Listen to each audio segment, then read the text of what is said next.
Okay, so this is a problem that I was given to present for presentation 2. My major Reyes. So our vectors, we got vector 1, these are our values, 12, negative 6, 6, vector 2, negative 6, negative 6, and 9, and then 14, negative 4, and 3. And then what we want to do here is get it in an augmented matrix. That's going to be our first step. Once we set it up in an augmented matrix, we can get either the reduced echelon form or the reduced row echelon form. Either would work. Here I got the reduced row echelon form because it'll make the problem easier. So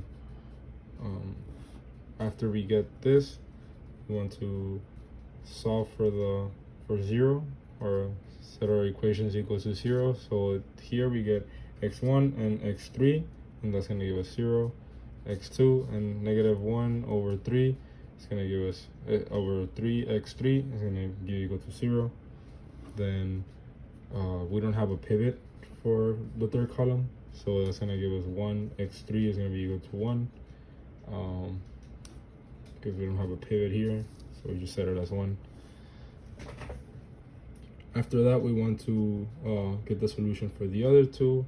So x2 will be x3 over 3 once we solve for up here, and then x1 will just be negative x3.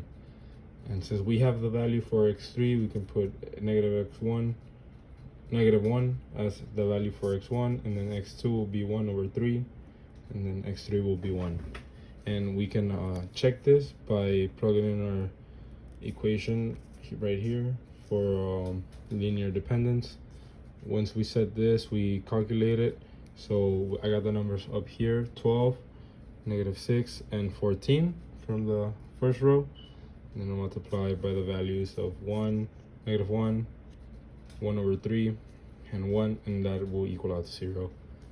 And how I know this is linearly dependent is because the set of vectors is linearly dependent because we have a non-trivial solution, which will be the free variable, and that gives us infinitely many solutions, making our matrix dependent.